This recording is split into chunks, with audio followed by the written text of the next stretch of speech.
দুই দেশের দুই ক্রিকেট আইকন, তাদেরকে সম্মান জানাতেই ভারত এবং ইংল্যান্ড ক্রিকেট বোর্ডের বিশেষ স্বীকৃতি। ভারতীয় ক্রিকেটের গড অফ ক্রিকেট খ্যাত সচিন টেন্ডুলকার এবং ইংল্যান্ডের কিংবদন্তি ফাস্ট বোলার জেমস অ্যান্ডারসন, তাদের নাম অনুসারেই ভারত ভার্সেস ইংল্যান্ডের 5 ম্যাচের টেস্ট সিরিজের নামকরণ করা হয়েছে অ্যান্ডারসন টেন্ডুলকার ট্রফি।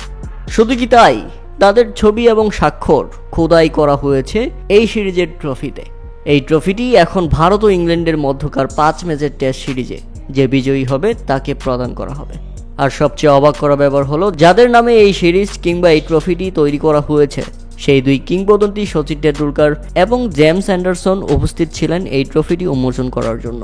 আপনারা যদি একটু ভালো করে দেখেন, ব্যাটিং স্টাইলে দাঁড়িয়ে সচিন টেন্ডুলকারের সেই আইকনিক পোজ যেটা ট্রফিতে খোদাই করা হয়েছে, অপরদিকে জেমস অ্যান্ডারসনের সেই বোলিং অ্যাকশন খোদাই করে দেওয়া হয়েছে এই ট্রফিতে। অপরদিকে ভারতের নতুন টেস্ট অধিনায়ক হিসেবে আগামীকাল মাঠে নামতে যাচ্ছেন শুভমান গিল। ইংল্যান্ডের বিপক্ষে 5 ম্যাচের সিরিজের প্রথমটিতে টস করবেন তিনি।